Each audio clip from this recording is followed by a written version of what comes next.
দর্শক, চায়নাদের মাথায় সৃষ্টিকর্তা এত বেশি বুদ্ধি দিয়েছে যে বুদ্ধিগুলো দিয়ে ওরা এমন এমন কাজ করে যেগুলো দেখলে পুরো বিশ্বের মানুষ অবাক হয়ে যায়। তেমনি এই ভিডিওটি পুরোপুরি আপনারা দেখলে অনেকটাই অবাক হয়ে যাবেন। তারা দুর্গম এমন একটা পাহাড়ে এমন ভাবে রাস্তা নির্মাণ করেছে যেটা বিশ্বের অন্য কোনো দেশের এরকম নজির নাই। দেখুন, এটা একটা পাহাড়, সুউচ্চ পাহাড়, দেখুন নিচে কতটা নেমে গেছে, আর এই পাহাড়ের ঠিক উপর দিয়ে চিকন একটা রাস্তা করেছে। এই রাস্তার বিশেষত্ব আছে যেটা একটু পরে আমি বলছি।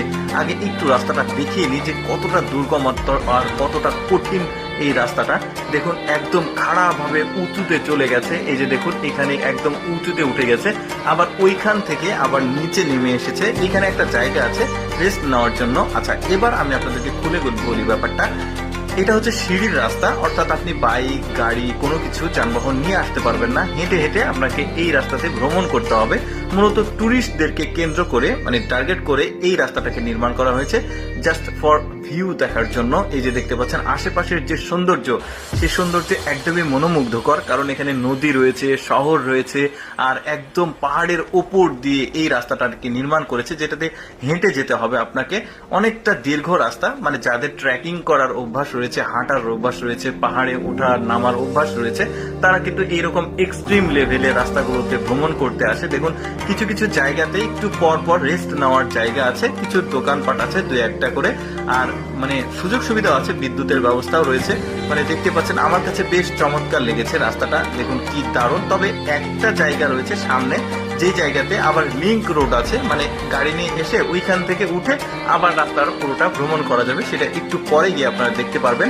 এই যে দেখতে পাচ্ছেন সিঁড়ি রয়েছে, কিন্তু প্রচুর সিঁড়ি রয়েছে। এই যে দেখুন সিঁড়ি বেয়ে বেয়ে দিক দিয়ে নেমে গেছে। আর এই পানিটা দেখুন, এই নদীর পানিটা কি চমৎকার ব্লুইশ কালার, ভালোই লাগছে দেখতে। এই যে সামনে যে জায়গাটিকে দেখছেন, এই জায়গাটার নিচে একটা রাস্তা রয়েছে যেখান দিয়ে গাড়ি নিয়ে এইখানে আসা যাবে।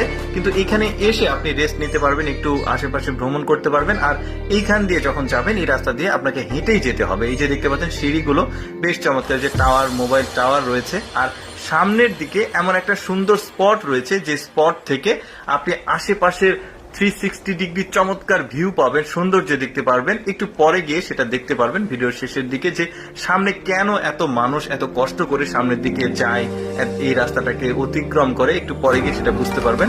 এই যে দেখুন সিঁড়িগুলো দেখা যাচ্ছে, এখানে টাওয়ারও রয়েছে। ওই যে বললাম মাঝে মাঝে কিন্তু একটু একটু করে এই যে মানে জায়গা দেখা যাচ্ছে যেখানে মানুষ ক্লান্ত হয়ে গেলে রেস্ট নিতে পারবে।